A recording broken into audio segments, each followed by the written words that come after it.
The day is July 20th, 356 BC in Macedonia. Conqueror of Persia, taker of Egypt. This dude did it all. Alright, so his dad was King Philip II of Macedon, and his mom was some hot broad named Epirus from Olympias. That's the one who gave birth a couple of seconds ago. Being the king's son, he had a lot of tutors and teachers to teach him all the important stuff. Important man named Leonidas, not the famous Spartan Leonidas, a different one.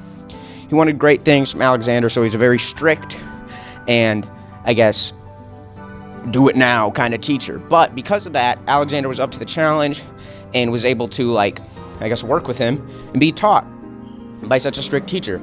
And because they worked so well together, he was able to be taught a bunch of stuff.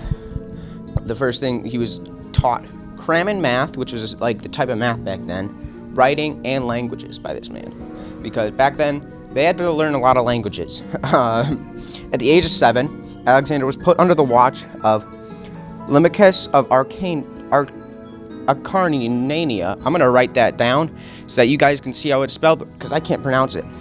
He's one of the king's greatest and best trusted generals. He taught him how to be a noble and strong warrior, teaching Alexander the lyre, that instrument, and teaching him how to fight and how to command an army. So he was like cultured on one side, badass rebel on the other. Here's a really cool story about him. One day, a trader brought an untamable horse to the city of Macedon. And first King Philip was like, oh, it's an untamable horse. We have no need for that. Get it out of here. But then Alexander came out and was like, I bet. And he was like, I'm going to train this horse and I'm going to tame it.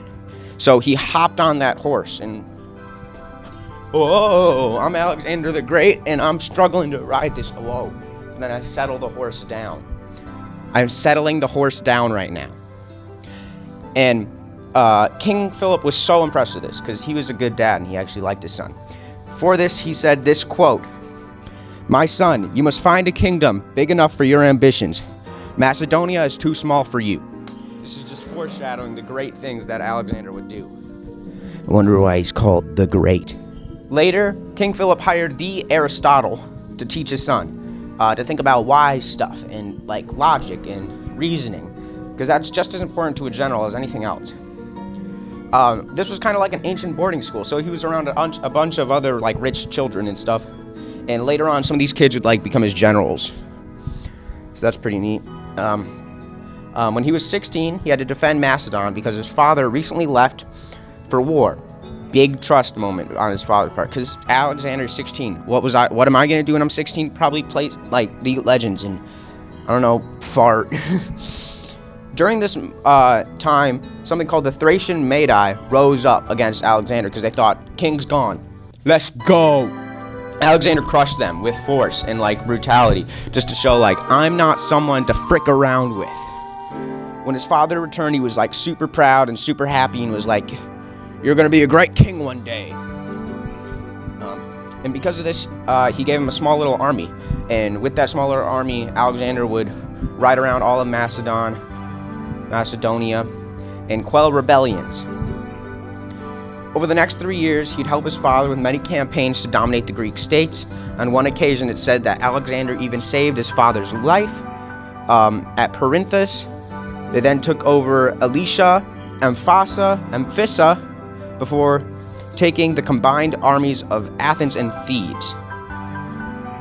Flash forward a bit. King Philip's dead. Oh no, I loved you, Dad. And now Alex is reigning over the kingdom of Macedon. After King Philip's death, Alexander decided to move west and challenge the Achaemenid Empire, which is way bigger than Greece, like huge, like imagine all the Middle East combined into one. But you want to know whose balls were bigger than both the Achaemenid Empire and Greece combined? Alexander, that's right, baby. I don't have enough time to go over all the separate battles, but if you want to look into it, just go on Wikipedia and look them up. But I'm going to have to spoil it. Alexander wins. Hoorah. And he just copies their government because it worked so well. And just new management, I guess. So I'm just going to skip forward to some Egypt times because those are pretty freaking cool. So let's talk about the city of Gaza, which was under siege, and they needed to take this city in order to get to Egypt so that they could really, get them a couple swings on them.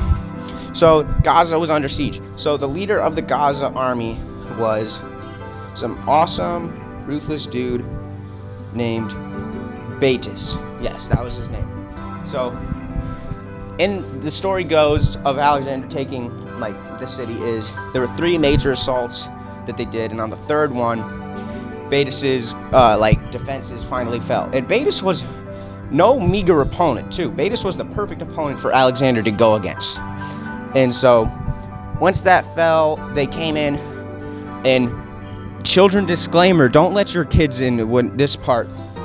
Alexander killed all of the men in the city, then sold the rest of the population into slavery, and then executed Betis the Achilles way.